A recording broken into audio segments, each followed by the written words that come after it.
Chasing Second Chances is a platform we launched for the chase. I kind of relate some of it to my career. It was going well, and then I kind of got to the point that I didn't know I was going to have a job anymore. I didn't know where I was going to race, if I was going to race, and what I was going to do.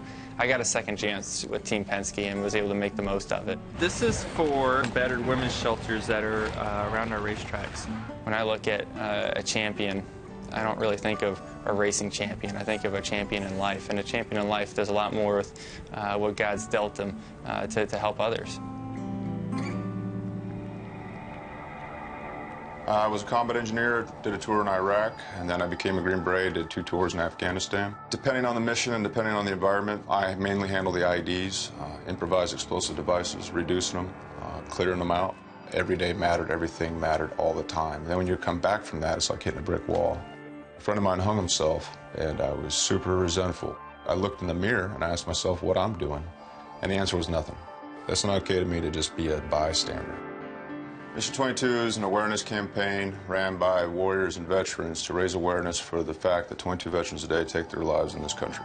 A lot of us may think that once they get home from the battle that it's over. Apparently it's not.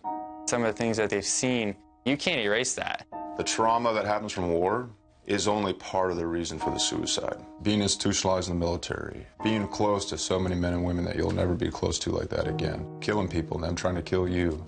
There's so many variables that add to depression, stress, anxiety. We're getting ready to launch a pretty big campaign. We're taking a voice from a veteran that committed suicide, and now it's been remastered to be a warning.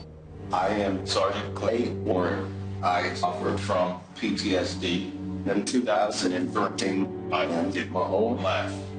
Now my voice has been brought back to speak to people like me. Know that you're not the only one.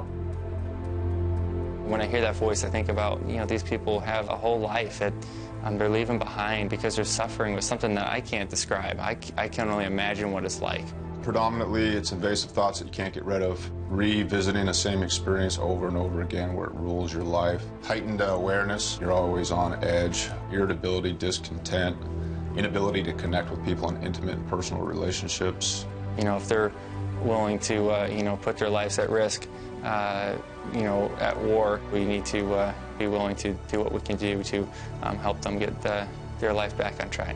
We're cutting out silhouettes of men and women veterans that have taken their own lives, and there'll be 22 of these 10 feet tall plates.